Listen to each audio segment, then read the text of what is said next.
Welcome to Jumpseat Therapy, brought to you by Active Mind Counseling.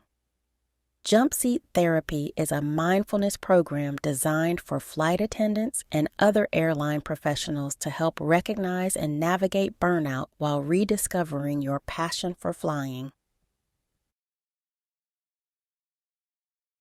Lost signals.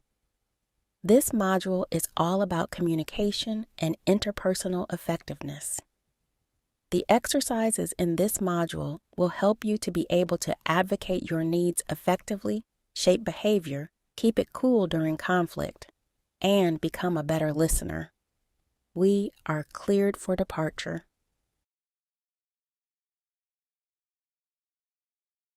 Imagine you're returning home from a long-haul flight. You started your day halfway around the world while everyone back home was still sleeping. After serving 3 meals, countless drinks, and picking up tons of trash, you are ready for your days off. Before you left on your trip, you cleaned your apartment and stocked the refrigerator. All you want to do is cocoon for the next 12 hours while you decompress. Upon entering your home, you notice a few things out of place. Your partner isn't the tidiest of people, but it's nice to come home to a familiar face. Walking to your bedroom, you pass by the kitchen. The sink is full of dishes. Shaking your head in disappointment, you turn towards your room and see an unmade bed. You let out a sigh. You've told your partner that you like to return from a trip to a clean apartment, but he doesn't seem to listen. You begin to wonder if moving in together was a bad idea.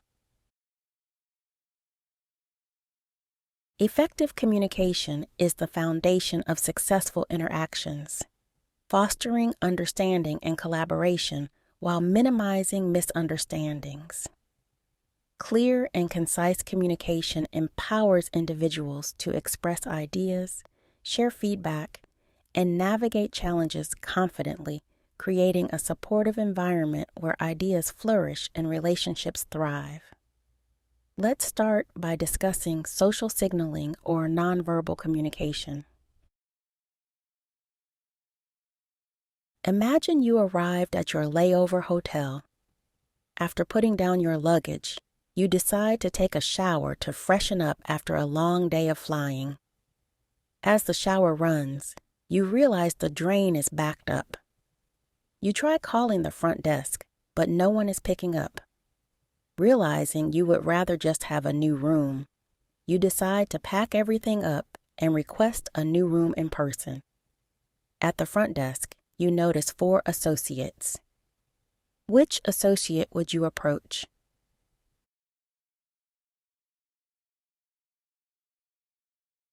Being aware of our facial expressions and body language when communicating can yield to more positive interactions with others, whether we are on the giving or receiving end of a request. Facial expressions can carry additional context to communication that words alone cannot achieve. Studies have shown our brain reacts to facial expressions in approximately 4 milliseconds. We can also influence another person's mood through facial expressions. We are hardwired to look for approval in the faces of others. To test this out, smile at someone and see if they smile back. Additional social safety signals to use when communicating include eyebrow wags, nodding, relaxed arms, eye contact, and turning your body towards the person you are communicating with. How does it feel when you are chatting with a friend and they are looking at their phone instead of looking at you? When verbally communicating, it is recommended we use I statements rather than you statements. In the perception module, we discussed how we can only see things through our perspective. When sharing our observations or feedback with others, it's important to frame it from our perspective. This shows that we are open to new information and doesn't feel like an attack on the receiver. As an example, you can turn "you're not listening to me" into the less confrontational "I feel like you're not listening." We've included a worksheet for you to practice the I versus you skill.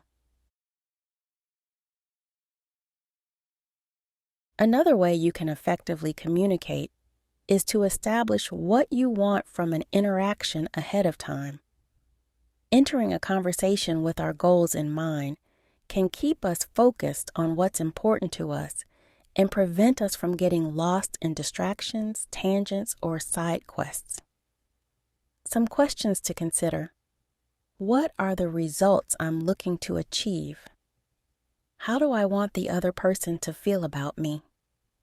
How do I want to feel after getting what I want? Dear Man is another technique developed for dialectical behavioral therapy, or DBT. It stands for describe, express, assert, reinforce, mindful, appear effective, and negotiate. We break down this exercise later in this module. Using praise is a way to get the results you need while communicating effectively. People are more likely to continue a behavior if it is positively encouraged. The next time you are in the aisle for boarding, openly compliment the passengers who properly stow their bags by saying like, "Thank you for stowing your bags the proper way. I appreciate it."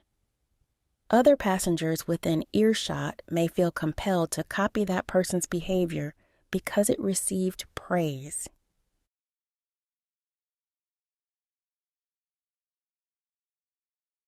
Because we all have unique perspectives, different experiences, distinct values, and competing motivations, conflicts are inevitable. Disagreements can be challenging. Our ancestors learned that cooperation was key to survival. Being ostracized from one's tribe was a death sentence. Conflicts and disagreements with others can tap into these primitive aversions to rejection and exclusion, as our brain sees conflict as a threat to survival. In the process, our brain switches into survival mode, also known as fight, flight, or freeze. In this mode, our mind is shut off to reasoning. Emotions control the show.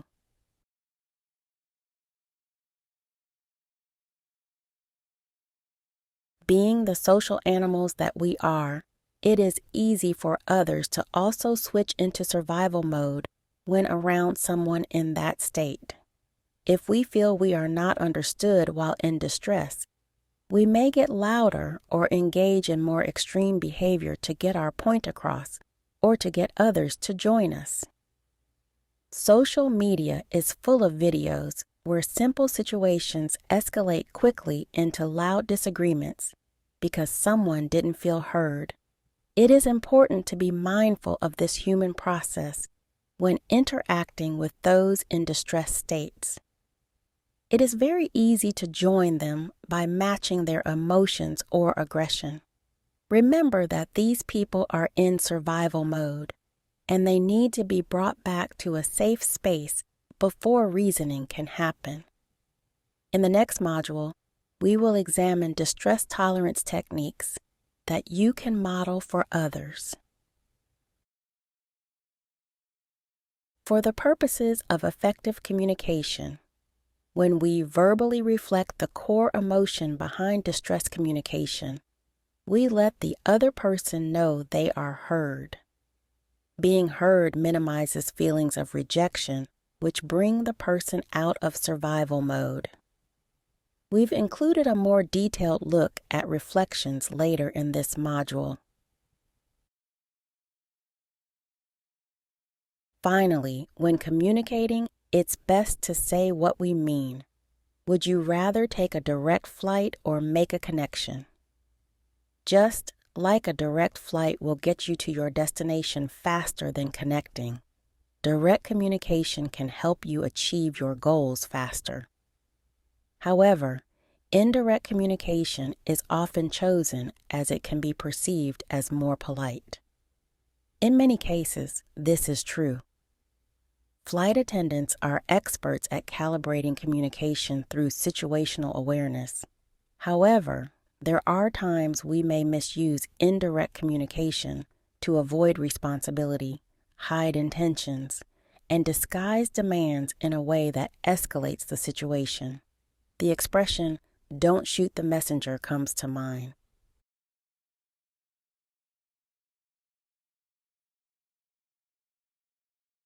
Indirect communication is often used as a way to control a situation.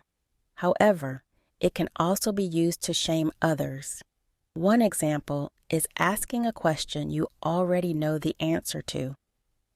Imagine if the crew member in the scenario at the start of this module noticed the unmade bed and immediately asked their partner, "Did you make the bed?" By asking their partner this question, they are triggering feelings of shame or embarrassment as a way to humiliate or punish their partner. If the partner realizes this and calls out the foul play, the crew member has enough plausible deniability by responding, "I was just asking a question." Let's avoid this type of indirect communication. Mindful awareness of our intentions prior to communicating can help us say what we mean without unnecessary emotional escalation. There are several exercises included with this module, including Dear Man and a reflections practice. We've also included several worksheets to help you practice your new skills. You have completed this lesson on effective communication from Jumpseat Therapy. For more resources, visit activemindcounseling.com.